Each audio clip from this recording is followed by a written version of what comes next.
இந்த காணொலியை நம்ம ஒரு கேள்வியிலேருந்து ஆரம்பிக்கலாம். உங்கள் ஊரோட பேர் இல்லாட்டி கிராமத்தோட பேரை வந்து 500 வருஷம் இல்லாட்டி 1000 வருஷத்துக்கு முன்னாடி என்னவா இருக்கும்னு நீங்கள் யோசிச்சு பார்த்துருக்கீங்களா? அப்படி நம்ம தேடி பார்த்தோம்னா அது கண்டிப்பாக வேறு பேராக இருந்திருக்கும். இல்லாட்டி அந்த பேர்லேருந்து இப்போ வந்து அந்த ஊரோட பேர் வந்து மருவி இருக்கும். ஆனால் 2000 வருஷமாக ஒரு ஊரோட பேர் ஒரே பேராக இருந்திருக்குன்னு சொன்னால் உங்களால் நம்ப முடியுமா? ஆமாங்க, நம்ம இப்போ எங்கே இருக்கோம்னா ராமநாதபுரம் மாவட்டம் ஆப்பனூர் அப்படிங்கிற கிராமத்தில் தாங்க இருக்கோம். இங்கே வந்து 2000 வருஷத்துக்கு முன்னாடி ஒரு வீரனுக்கு எடுக்கப்பட்ட நடுக்கல்ல இந்த ஊருடைய பேர் செதுக்கப்பட்டிருக்கு. அதில் என்ன விசேஷம்னு கேட்டிங்கன்னா, அப்போ 2000 வருஷத்துக்கு முன்னாடி, அதாவது சங்க காலத்தில் இந்த ஊரோட பேர் என்னவா இருந்திருக்குமோ அதே பேர் தான் இப்போவும் இருக்குது, எந்த ஒரு மாற்றமும் இல்லாமல். வாங்க அந்த கல்வெட்டில் என்ன கூறியிருக்காங்கன்னு விரிவாக பார்க்கலாம். சப்ஸ்கிரைப் பண்ணாதவங்க உடனடியாக சப்ஸ்கிரைப் பண்ணுங்கள். வாங்க காணொலிக்குள்ளே போகலாம். அந்த நடுகள் இந்த ஆப்பனூர் கிராமத்தில் அரியநாச்சி அம்மன் கோயில் வளாகத்தில் தான் இருக்குது. வாங்க போய் அந்த நடுகளில் போய் பார்க்கலாம்.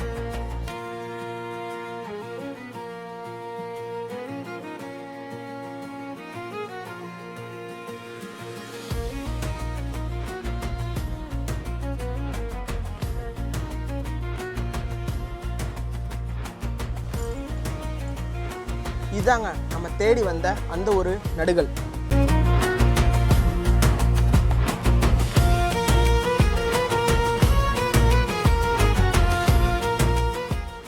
இந்த கோயிலில் வந்து 2 ஆண்டுகளுக்கு முன்னாடி வந்து குடமுழுக்கு திருப்பணி பண்ணியிருக்காங்க. அப்படி பண்ணும்போது இந்த கல் வந்து தென்பட்டிருக்கு. அப்போ வந்து எடுத்து இதோட அருமை தெரியாமல் எடுத்து ஒரு ஓரமாக இந்த மரத்துக்கு அடியில் வச்சுருந்துருக்காங்க. இப்போ வந்து ரீசெண்டாக ஒரு 2 வாரத்துக்கு முன்னாடி முனிசாமி அப்படின்னு சொல்லப்படுறவர் வந்து இங்கே சாமி கும்பிட வரும்போது இந்த கல்லை வந்து பார்த்துருக்காரு. அப்படி பார்த்தோன்னே அவருக்கு வந்து இது சாதாரண கல் இல்லை அப்படின்னு தெரிஞ்சிருக்கு. அப்படி தெரிஞ்ச உடனே பாண்டிய நாட்டு தொல்லியல் துறைக்கு வந்து தகவல் உடனே தெரிவிச்சிருக்காருங்க. அப்படி தெரிவித்த உடனே வந்து தொல்லியல் ஆய்வாளர் சாந்தலிங்கம் ஐயா அவர்களும் உதயகுமார் ஐயா அவர்களும் 2 பேரும் வந்து இந்த கல்வெட்டை வந்து பார்க்குறாங்க. இது வந்து இந்த கல்வெட்டு வந்து எந்த கல்லில் இது பண்ணியிருக்காங்க, செதுக்கியிருக்காங்க அப்படின்னு பார்த்தீங்கன்னா குவாட்ஸ் ஸ்டோனுங்க. அதாவது பளிங்க கல் இல்லாட்டி வந்து ஸ்படிக கல்லுன்னு சொல்லலாம். அந்த ஒரு கல்லில் தான் செதுக்கியிருக்காங்க. இந்த கல்லில் வந்து இது முடியும் நம்ம கல்வெட்டை வந்து நம்ம பார்த்ததே இல்லை. முதல் முறையாக இங்கே தான் வந்து நம்ம பார்க்குறோம்.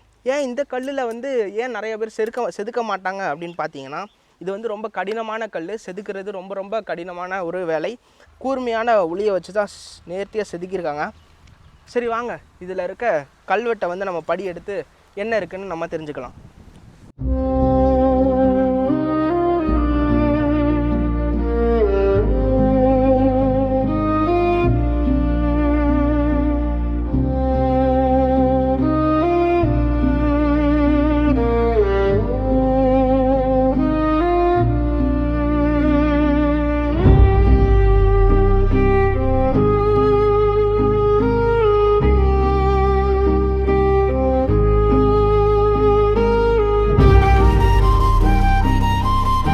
சரி, நம்ம இப்போ இந்த கல்வெட்டில் நம்ம மாவு போட்டு படி எடுத்தாச்சு. இதில் என்ன செய்தி சொல்கிறாங்க அப்படிங்கிறத பார்ப்போம்.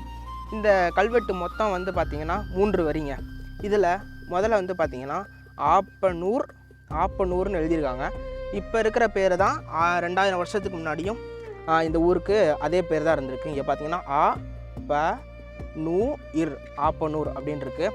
ஆப்பனூர் ஏரி மாண்டு விழுந்த அத்தியன் கீரன் கல் அப்படின்னு இருக்கு. ஆக மொத்தத்தில் இந்த கல்வெட்டில் என்ன சொல்கிறாங்கன்னா, ஆப்பனூர் ஏரி மாண்டு விழுந்த அத்தியன் கீரன் கல் அப்படின்னு சொல்லியிருக்காங்க.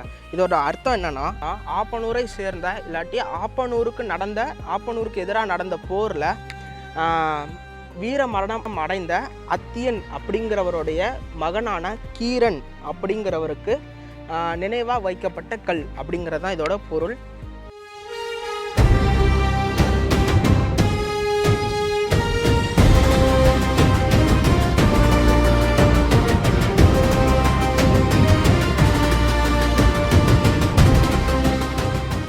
இந்த கல்வெட்டில் 3 சிறப்புகள் இருக்குங்க. முதல் சிறப்பு என்னன்னு கேட்டிங்கன்னா, ராமநாதபுரம் மாவட்டத்தில் இந்த மாதிரியான தமிழி கல்வெட்டு பொறிக்கப்பட்ட நடுகள் கிடைத்ததில்லை. இதுக்கு மாறாக நிறையா பானை ஓடுகளில் தமிழ் எழுத்துக்களை வந்து நம்ம இங்கே ராமநாதபுரம் மாவட்டத்தில் கிடச்சிருக்கு. ஆனால் முதல் முறையாக இப்போ தான் ஒரு கல்லில் தமிழ் எழுத்துக்கள் பொறிக்கப்பட்ட நடுகள் கிடச்சிருக்கு. அதுக்கப்புறம் இரண்டாவது சிறப்பு என்னன்னு கேட்டிங்கன்னா, இந்த கல் வந்து பளிங்கு கல்னு சொல்லுவாங்க, குவார்ட்ஸ் ஸ்டோனு. இந்த கல்லில் செதுக்கப்பட்ட முதல் கல்வெட்டும் இதே கல்வெட்டு தாங்க. மூன்றாவது சிறப்பு என்னன்னு கேட்டிங்கன்னா, அந்த காலத்தில் தமிழர்களுடைய பண்பாட்டை பாருங்கள். இங்கே பார்த்தீங்கன்னா கீரன் இருக்கும். இந்த கீரன் வீரமரணம் அடைஞ்சதுக்காக வைக்கப்பட்ட கல்லில் அவருடைய தந்தையின் பெயர், அதாவது அவருடைய தந்தையின் பெயரான அத்தியன் அப்படிங்கிறதையும் சேர்த்து வந்து பொறிச்சு வச்சுருக்காங்க. இப்போ பாருங்கள், நம்ம தமிழர்களோட பண்பாட்டை இதிலிருந்தே நம்மளுக்கு தெரிஞ்சுக்கிட முடியுது. இந்த கல்வெட்டை ஆய்வு செஞ்ச கல்வெட்டு ஆய்வாளர்கள் இந்த கல்வெட்டுடைய எழுத்தமைதியை வச்சு பார்க்கும்போது இது கிமு 1ஆம் நூற்றாண்டுலேருந்து கிபி 1ஆம் நூற்றாண்டை சேர்ந்தது அப்படின்னு சொல்கிறாங்க. அதாவது கிட்டத்தட்ட 2000 ஆண்டுகள்லேருந்து 2100 ஆண்டுகள் பழமை வாய்ந்தது இந்த ஒரு நடுகள். இந்த தமிழி கல்வெட்டில் இன்னொரு சிறப்பு என்னன்னு கேட்டிங்கன்னா, இந்த கல்வெட்டில் பிற மொழி கலப்பு கொஞ்சம் கூட இல்லை. நம்ம மற்ற கல்வெட்டில் எடுத்துக்காட்டால் நம்ம மறுகால் தலை கல்வெட்டில் கூட காசிபன் அப்படிங்கிற சொல்லில் வந்து சீங்கிற வடமொழி வார்த்தை இருந்தது. ஆனால் இந்த கல்வெட்டில் ஒரு வடமொழி வார்த்தையோ பிற மொழி கலப்போ இல்லாமல் சிறப்பாக எழுதியிருக்காங்க இந்த ஒரு கல்வெட்டை. ஸோ அந்த கல்வெட்டு எப்போ எடுத்தது சார்? கல்வெட்டு அது நம்மளுக்கு தெரியாது எதுக்கு நம்மளுக்கு. அதே முதல்ல தெய்வமாக இருந்திருக்கு முன்னாடி தெய்வம். முன்னோம். ஆமாம். அப்படி இன்னும் நிறைய இடத்துக்குலாம் அதே மாதிரி கல் இருக்குது. நிறைய பேர் வந்து பார்த்துட்டு போய் எழுதிக்கிட்டு பார்த்துக்கிட்டு போய்கிட்டு இருக்காங்க. சங்ககால தமிழர்களுடைய போர் வீரத்தையும் பண்பாட்டையும் மற்றும் எழுத்தறிவையும் மீண்டும் பறைசாற்றி இருக்க ராமநாதபுரம் மாவட்டத்தில் இருக்க ஆப்பனூர் கல்வெட்டு.